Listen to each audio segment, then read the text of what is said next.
setup na to. Nakikita nyo naman sobrang imba neto mga babidi. Yan, kaya try lang.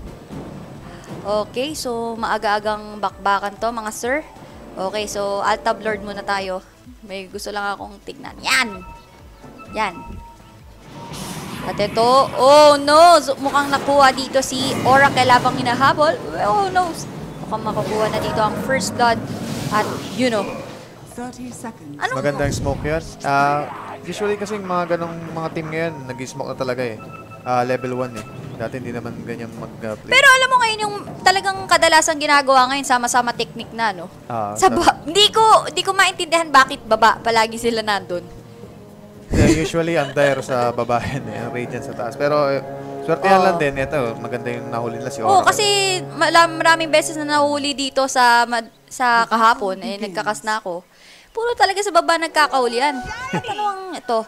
So, Meepo gets the bounty rune sa bottom lane at habang ito si Storm Spirit ang kumuha sa bounty. Kanina, no? Parang habang nanonood tayo ng game, ang sabi mo, yung parang, sa rune. Nakita ko lang sa, sa game ba yun? Sa Fnatic? Saka MVP. Yung mga core yung carry yung kumuha ng rune, bounty rune. Pero usually talaga mid. Sa bagay. At eto, Storm Spirit habang ang katapat Meepo mid ni AB God at ito King inaharas dito si Meepo. Normalin. Ito. Nakamute kami. Nakamute kami. Okay. Alright. So, maraming salamat sa pagtutok. Hello nga pala sa mga bisita namin today. Hello po sa inyo. Stay ako pero let's do this. Okay, habang sa top lane, Morphling facing the Sand King. Surprisingly, Sand King ang tumatapat dito sa Morphling habang naman sa bottom lane, Draw Ranger kasama dito si Oracle. At eto, mukhang mamamatay si Tide Hunter. Tingnan natin. Takbo, kuya. Op.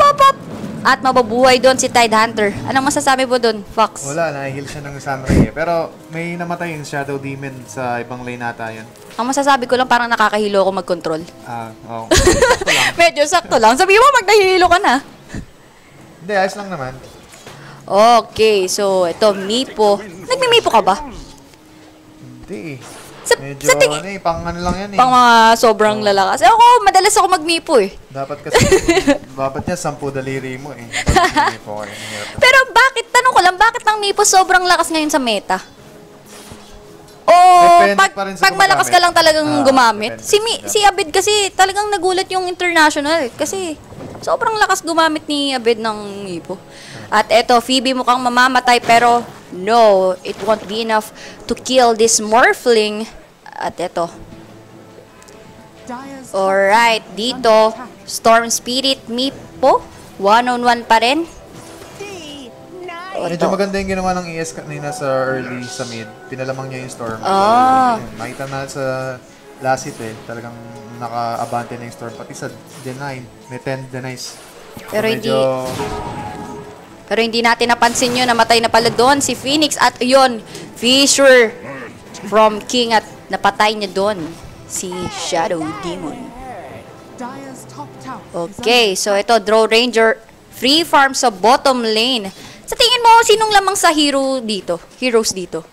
Match lang talaga yan. Match lang yan para sa akin. Pero kung...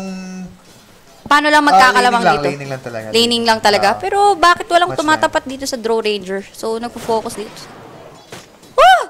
Oracle! Mukhang siguro umuwi lang siya. Para mas mabilis. At eto, King, nag-aabang sa mid pero mukhang makakasalubong siya dito ni Phoenix. Pero, atras na doon si ES. Kadalasan yung mga heroes mo dati, no? Ano bang mga... Halos lahat ng role naman na laro ko, pero lang sa mid siguro kasi medyo talaga eh. Skills based yung individual skills talaga yung mid eh. Pero nung Mineski ka, anong role mo na dun? Nag-mid ako nun pero sobrang tagal mo na. Totoo pa kasi yun. Sa mga hindi po nakakaalam, si Fox, top player na since Dota 1 days. Mga idol ko na to since 2005. Para siya. Okay, sa mga bagong pasok dyan again, this is the Asus ROG Masters Philippine Qualifiers. And ayun, mamamatay si Mipo doon sa mid. Walang kalaban-laban, 1 versus 1, mga kapatid.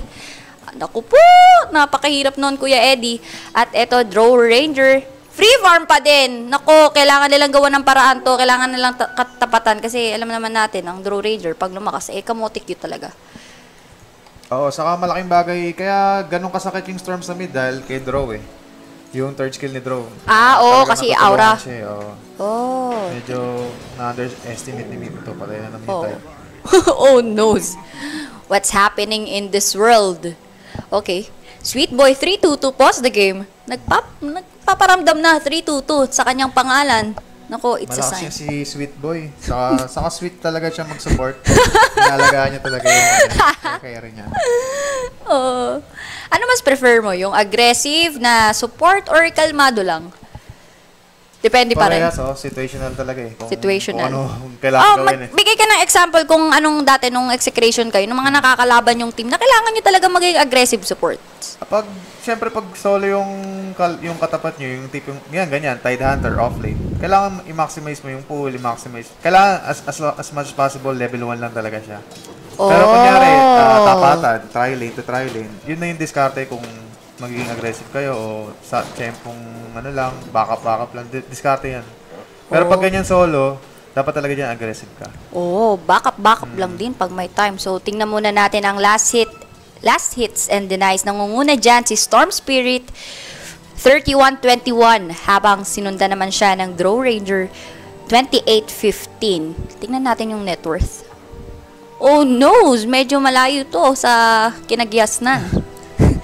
Pati yung Sand King, mas mayaman sa Morphling. Oh no, this is bad for the team Allahu Akbar, given na Asian Arena is one of the top teams here in the country. At ito, ES pinasok. Uy, bakit siya sobrang lalim niya kasi doon? Nasa mali siya. No, Kuya Fox. Oo, pero hindi pa nila mapatay yung ES, ha? Medyo makunat. Pero mukhang mauna pa dito si Phoenix. At yun na nga, nauna si Phoenix. At ito, Tide Hunter. Mukha pa siyang delikado dito. Oh no, niraratrat ng normal attack. At Mipo, anong ginawa niya dun? Walang tulong si Mipo doon, mga kaibigan. Kulang na kulang yung burst damage nila eh. ES lang, pero Ano bang maling ginagawa nitong Lockbar? 7-1 na within 6 minutes ang standing. ito, may namatay na naman. Si Tide na naman, patay na naman. Oo. Ayos na lang ang Seiko. Pero net worth, sobrang layo. 3-4. Morphling 2-2. Ito yung pinaka... Ba't ganun? Tignan mo tong Mipo, tas Storm, sobrang layo. Anong pinagagawa mo? Ito ang mga tinatawag na abed, bida, mga tawag sila dyan pag may nagmimipo eh. Kino-compare nila ka, abed. Abed wannabe. Pero AB God, mukhang mamamatay na naman dito. And Storm Spirit is now on a killing spree. This is bad for them. Saka yung lineup din ng Allahu Akbar, wala talagang burst damage eh. Kunyari, if ever lang na match na yung laban. Kung may Maravage man, wala silang... burst damage nila, waveform lang na hindi naman talaga sobrang, nga. Wala silang follow-up, kumbaga. Pero Mipo kasi makakatulong din sana. Pero tingnan nyo naman, sobrang hirap dito ngayon ng Mipo. At eto, yun, nasa mid pala yun. Medyo walang babakbakan dito, pero Morphling goes down. Walang nagawa kahit ano. Isang combo-wombo lang, kapatid. Mga best! Ano bang nangyayari sa Pinas? At eto, Phoenix mukhang maabutan pa, pero no.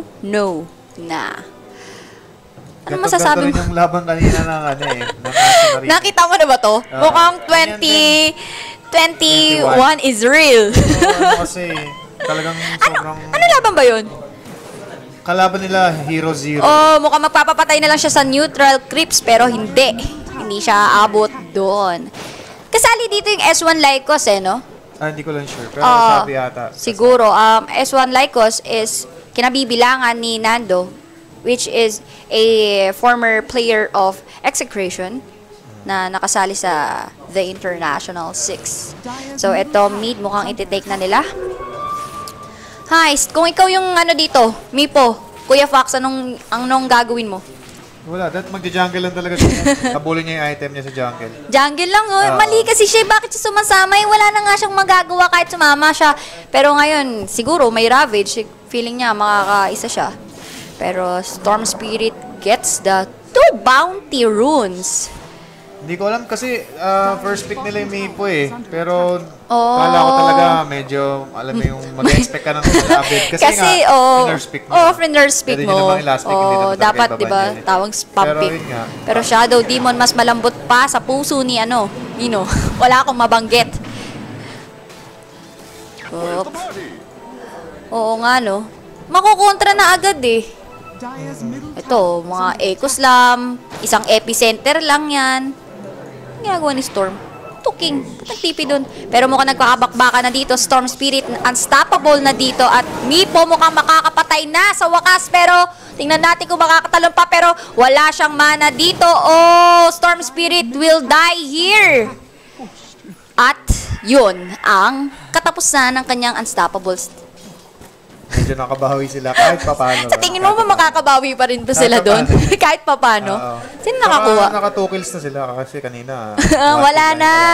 21 is not real. Is not is not real. Ano ba yung nangyari kanina? Gusto ko malaman. Ganyan din. Outdraft yung kalaban. Walang outplayed. Lahat ng out. Lahat ng out. And now they were out. Kanina meron din S-Ben na offlane eh. Tapos yung build niya yung cleave. Oh, yun. Shadow Demon namatay dito. Wave in coming from Phoebe. At eto, Sand King patuloy na humahabal. Pero mukhang mamamatay siya dito. Pero Mipo is here. Oh no, Storm Spirit pumasok. Oh, Phoebe! Phoebe! Anong gagawin ni Phoebe dito? Pero, yun. Nagkakabakbaka dito. One-on-one with a great one. Mipo. Oh, Phoebe! Nag-wave in. Yun, dead balls ka, sir.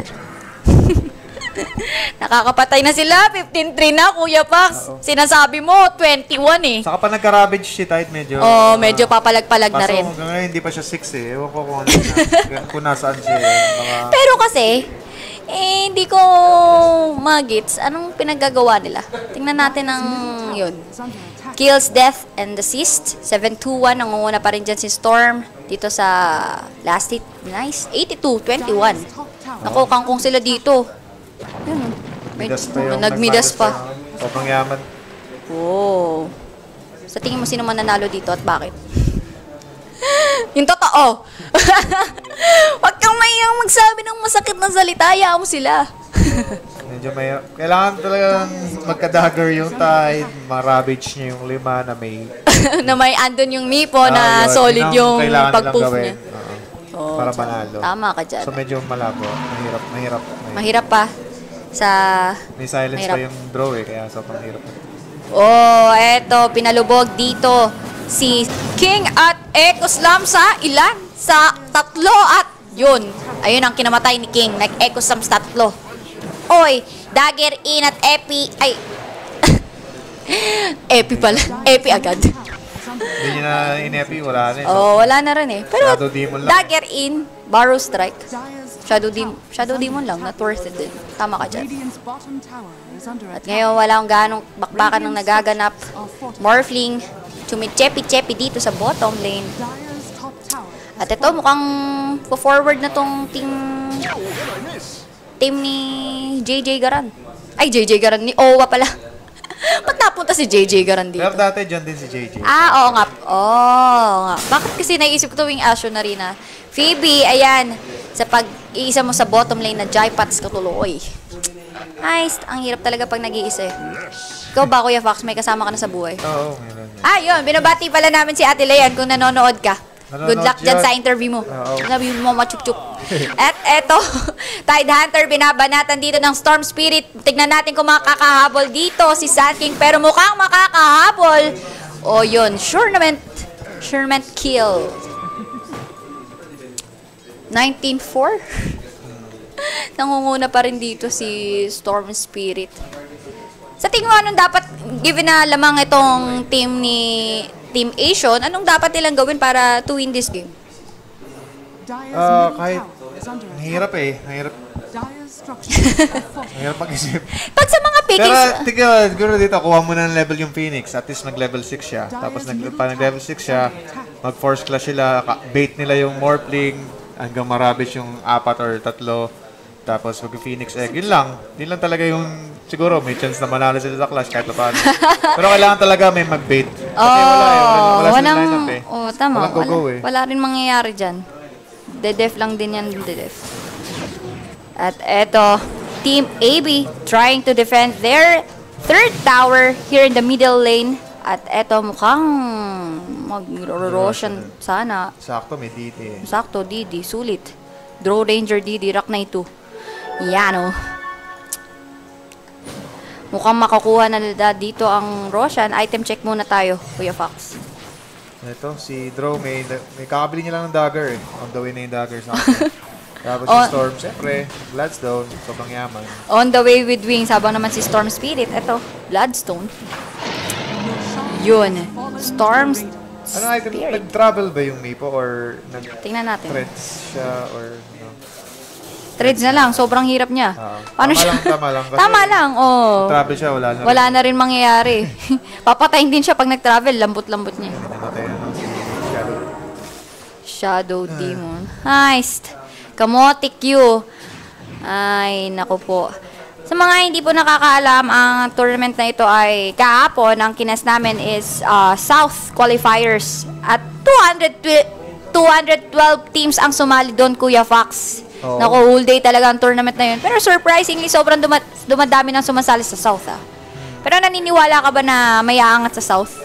Sa naman. pagdating ng panahon? Siyempre, nandun yung former mga Arcanis players. Arcanis, na talaga. yeah. Tama ka dyan. Pumapalag talaga sa Manila eh. Champion pa nga sila. Oh, kahapon kasama si Bensoy tsaka si Nivram. Okay. Sila ata yung pasok sa top 2. Yun. Top 2 ng South Qualifiers which hineld kahapon ang mag-a-advance sa ating top 8. Kung sino man yung magiging top 3 dito, mag-a-advance sila sa top 8. At yun, magkakalaban-laban sila sa Wednesday, I think, September 14 if I'm not wrong.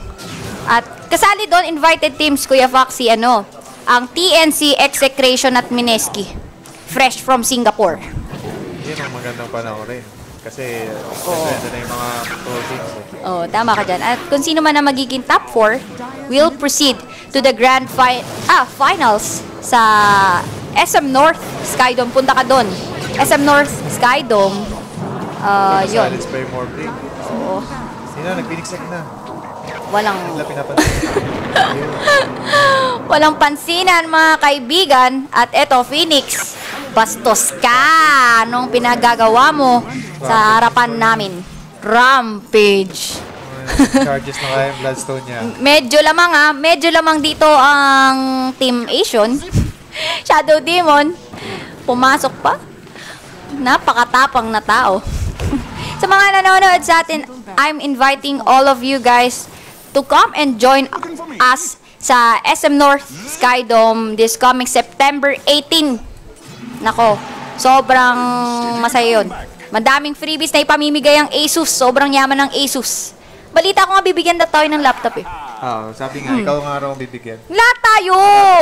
Ganyan kabait ang Asus. Yun. Gusto namin magpasalamat sa Asus for giving us this opportunity.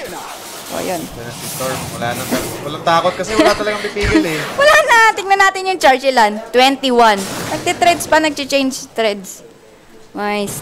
Ay, nako Wala po. silang stand, aside from Ravi. Mga gantong panahon, di ba nag-competitive ka? Pag mga nakikita mo sobrang lamang na yung kalaban nyo, anong ginagawa nyo? Nagdadasal na lang ba? Pag nasa ganyang stage kayo, GG na lang agad. GG na talaga? Grabe talaga si Kasi Box. kasing mag-usap na lang after kung ano nangyari. Kasi nagkasayang kayo ng oras na alam niya namang na. Ito. Sand King impale in sa Tide Kasi Hunter. natuturo din naman kami dati eh. So, minsan nga kahit wala pang basag na rocks. Talaga, pag alam nyo ng sobrang Kasi may mga GG. kalabang alam mo namang hindi sila magdodraw eh. So, ano chance din na? Parang ganun. Ay, naku po. Ewan ko na lang talaga, sir. So, si Fox, sobrang tagal mo na sa Dota World. Ilang taong ka na? Mga ano lang. Mga- Mag-isang dekada lang. Isang dekada lang naman. Hindi, lagpas pa! Hindi, 2006 na pala. Baka nga. Mga 2005 kasi naglalaro na ako ng Dota. Ay. At eto na. They are going for the inner tower. Ang core towers dito. At 3-5. Dire's top tower this might be it. Asian Yeah, Arena. Ravage. Ayun, naramdaman ko din yung Ravage niya pero walang mamamatay doon. Sobrang kukunat neto. Pinalubog pa. Phoenix namatay na dito at eto. Mukhang what does the fox says? Sobrang hina daw ng mic mo. Ayun, eto na. And this might be it. So, Medyo, check. ano yun. Close fight talaga. Medyo. Hindi, Close fight. Outdraft talaga. Saka, yun, sobrang ganda nung last pick na Storm. Wala talaga pang... Oh, outplayed sila eh. Medyo matagal-tagal pa yun bago sila makakaawon sa kahirapan. Mali din kasi sobrang nabaog dun yung Mipo. Kaya sobrang lumakas din to yung Storm. At sobrang nakakatulong din siya sa lahat ng lanes. So, Maganda yung rotation din ng Earthshaker dun sa level 1. Talagang binabakasat niya yung Mipo. So, sobrang lamang talaga yung Storm. pero sa tingin mo, may chance pa bang manalo nun yung mga panahong sobrang lamang na yung Asian? Pero Wala parang na. hindi na talaga eh, no? Hindi, wala kasing level yung Tide eh. So, since walang level yung Tide, no chase sila. Parang sila ka-clash. Parang ganun. Oo, dapat nga. Sayang talaga. Morphling pa at Mipo, sayang na sayang. Kung napatagal pa sila at matatalo rin sila. Again, sa mga nanonood sa atin, bago matapos to, may mga games pa next na ikakas. Si Shay naman andito. At si Trike Gutierrez. May CSGO pa nga eh. Pero I'm inviting you guys again na pumunta sa SM North Skydome this coming September 18. Sunday yan, kaya wala kayong excuse. Free yon. Free. Sino bang ayaw ng free, di ba? Free admission yon. Kaya ikaw, Fox, mag-invite ka. Invitein mo naman yung mga tropa pips mo kung nanonood sila. Sure yun, pupunta yung mga tropa pips ko dyan sa Malabon. Yung mga, yan, pupunta sila dyan. At balita ko, sobrang dami daw ipamimigay ng Asus. Ayun nga. Ang Asus, pag nagsabi ng madaming pamimigay, sobrang dami talaga niyan. Yung laptop po namin, ha? So, ayun. Maraming salamat sa pagtutok. Again, this is the Asus ROG Masters Philippine Qualifiers at ito yung Metro Manila Qualifiers. Ang top 3 dito will proceed sa top 8 natin na makakalaban ng TNC, Execration at Mineski. So, dyan lang kayo. Babalik kami at yun, commercial break muna tayo.